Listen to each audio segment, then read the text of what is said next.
commit suicide, they're going to end their pain, or they're going to end the pain. You know what they do? They transfer the pain to their family and their friends. The pain is still there, because then if a family member goes, I've had so many people say, I can't believe my brother did this.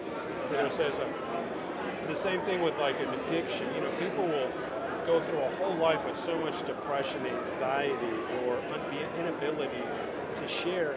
Or if they just release it, because they think that time heals. Time does not heal. Man, here we go, man. Tek the Jet. Once again, we back out here, still in H-Town, the gas station. We back outside. Today, man, who do we have today? We got Hugo V, lifeiswonderful.love.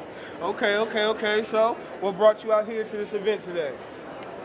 To talk to people, meet people, let people know that mental health, emotional intelligence, talking about our feelings is a healthy feeling. Don't keep it inside. It's not going to do you any good. Y'all got a course. I need to sign up for this course, for real. I ain't going to lie. That's something that's a good thing, because I ain't going to lie. That is something I feel a lot of people kind of do feel that they can't tell and express themselves how they want because they too worried about what other people going to say. That definitely is. Yeah, but think about it this way. I mean, a lot of times, like, we've all had something happen in our families. Mm-hmm. There's usually been maybe some type of money thing. As we grow up, there's probably some type of sexual thing, something in the neighborhood, some type of bullying, some type of anxiety, big trauma, little trauma. We've all had something. But that's what makes it so powerful if we share our stories. That's why 12-step groups are so effective, because it's almost like in the collective, no one feels so alone. Because the loneliest part of the addiction is when you feel like no one understands you. And then you feel so alone, like you almost want to throw up. That's why people commit suicide, because they feel like no one understands them, so F it, let's just get out of this world. But in reality, that is actually, you know what's the thing about suicide? And I'd heard this before. I didn't make this up. I like to take credit for some of the stuff, but people think if they commit suicide, they're going to end their pain, or they're going to end the pain. You know what they do? They transfer the pain to their family and their friends. The pain is still there, because then if a family member goes, I've had so many people say, I can't believe my brother did this. Says the same thing with like an addiction. People will go through a whole life with so much depression, anxiety, or inability to share. Or if they just release it, because they think that time heals. Time does not heal. Time gives you some distance. You kind of learn how to adapt to whatever happened to you, but it's still inside your body. You have to bring it to the surface. You have to identify it. You have to process it so you can get through it and then be done with it. And then that's what you get to do. You get to live your best life. Don't you want to live your best life? I actually do. I actually do, to be honest. I'm pretty sure everybody does. Yeah, that's exactly. Why I say mental health is definitely, it plays, once you really listen, especially to things like that, once you really listen and you start to really understand, you really start to see how much your mental health plays with them, because they just tell us a lot, just to worry about our physical. That's the main thing. But you pay a trainer to get your body right. But so many people don't want to pay either a therapist or a life coach or recovery coach to get your insights right. In a house depends on a foundation. Exactly. But guess what? Your inner soul is your foundation. Your spirituality, whatever you believe in terms of higher power, God, that's your base. And then you kind of go to your outside, to your muscles. But if your foundation is a little bit shaky, you can have this great exterior. Have you ever heard the expression, don't judge my insides by my outside? Just because I have a big house doesn't mean I am mentally well. I've heard it the other way, don't judge a book by its cover, I guess. Yeah, but that's the same thing. Just because someone has a big house or they look like they have this perfect relationship or family doesn't mean internally they're going through this chaos, this roller coaster. And you got to know when to ask for a little bit of help, and it's okay. We don't have no one has all the answers to everything. That's a powerful message. So you said you're going to start what's your plan? When you plan on talking to people, what are you planning on getting, to that next level to people? Well, as I said, so in the beginning, to learn something, if you go to my website, lifeiswonderful.love, L-O-V-E, there you get bunch of free videos. So you can see a quick little 8-minute video on anxiety.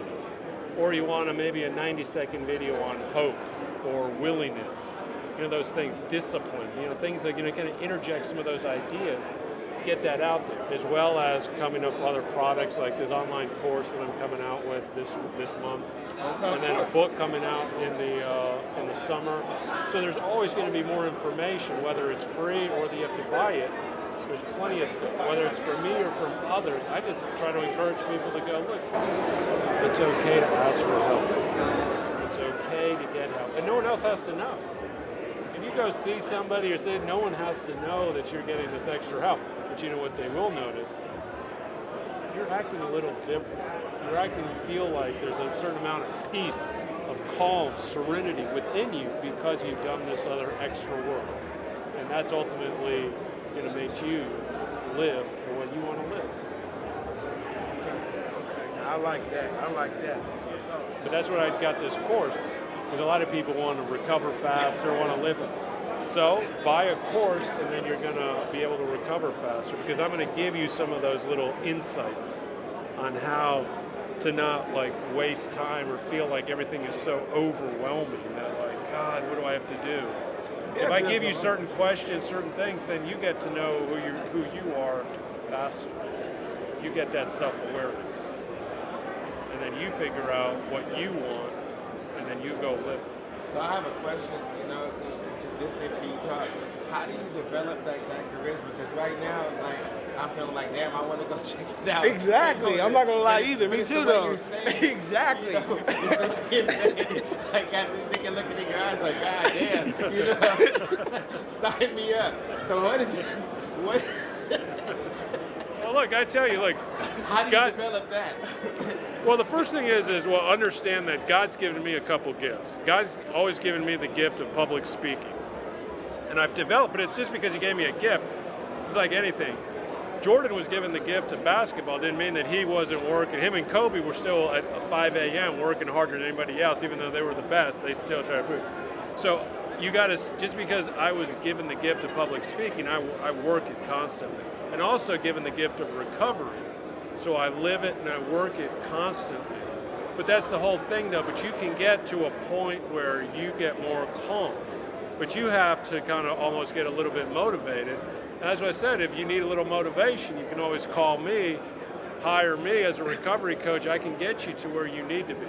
If you want to do your own, figure out recovery on your own, there's plenty of ways. There's not one. The beauty of recovery is there's many roads to that serenity to peace.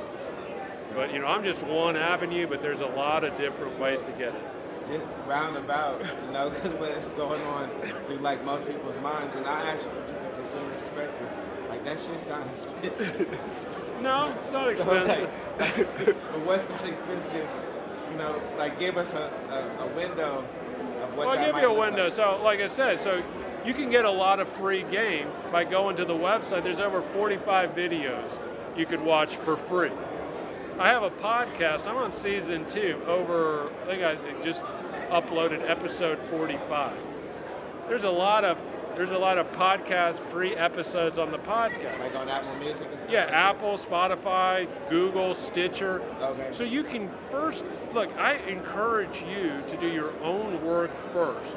Don't spend money till you even know what you need.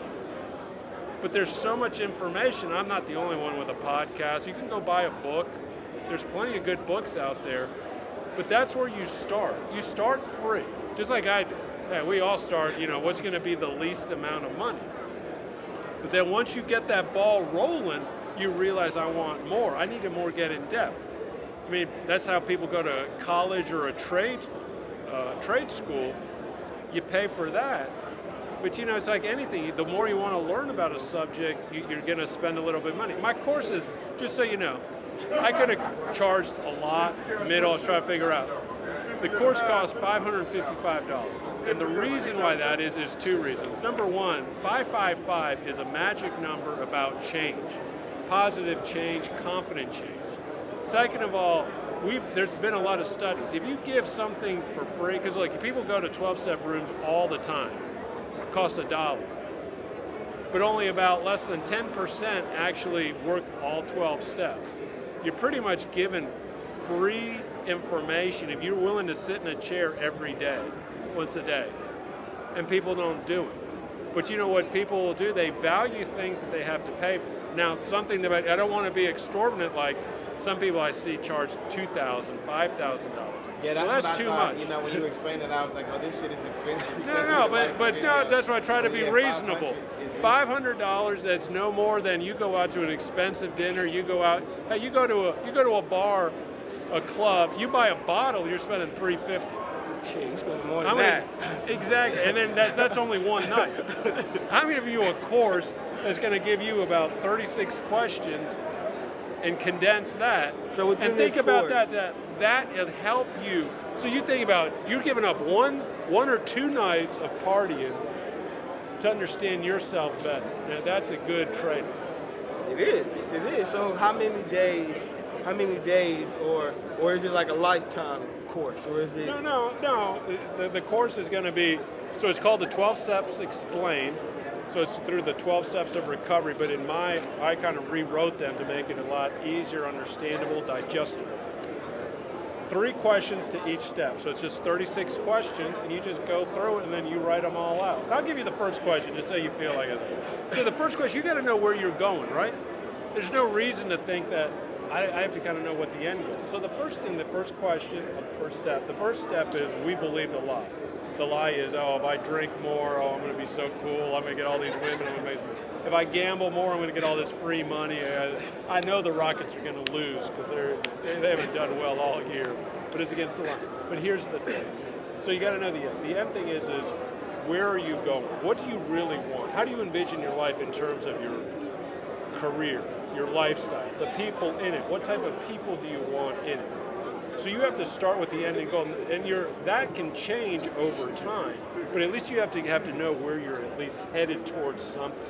If you're kind of aimlessly going, I just want to find a good relationship and I want a lot of money. Well, that's not helpful. That's vague. That's going to get you nowhere. What? It sounds good. It sounds good, but you have to kind of say is what type of woman or man do I want?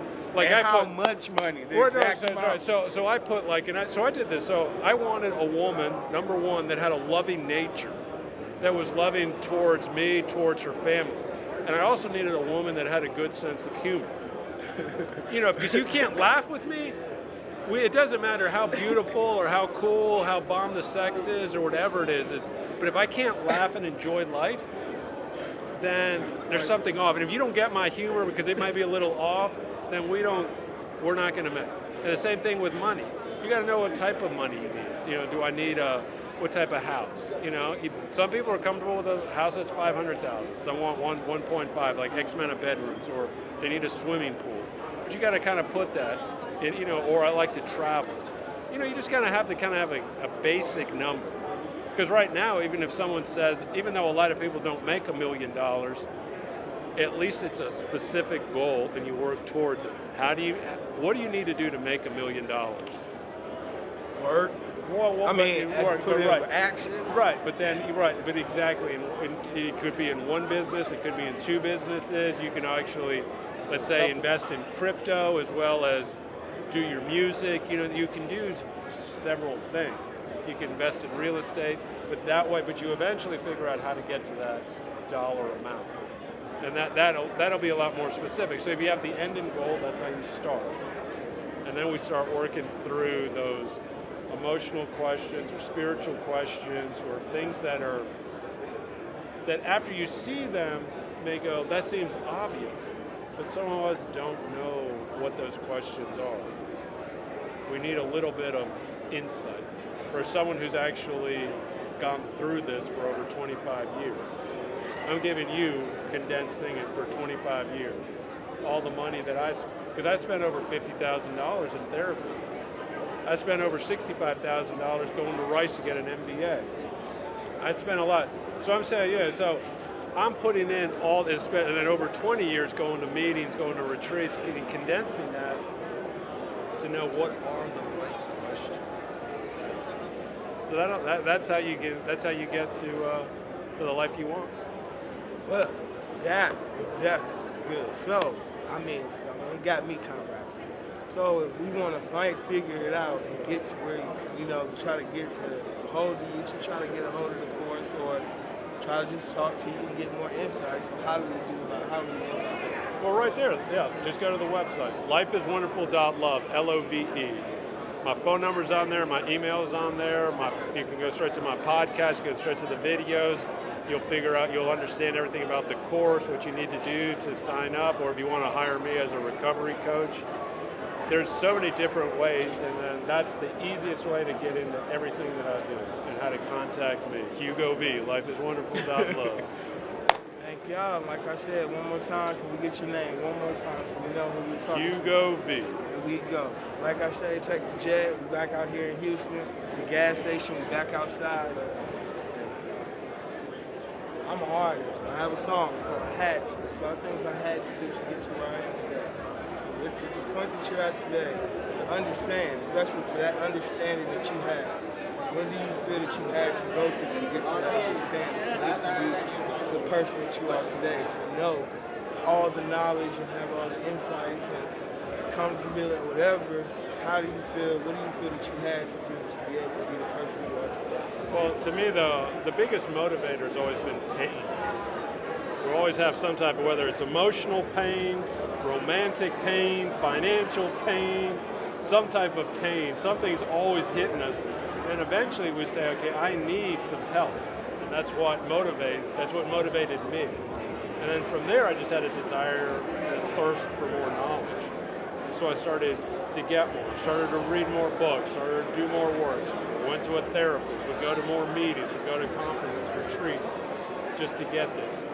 So you can't just do this in 30 days, but you can get to a point where you feel a lot better in your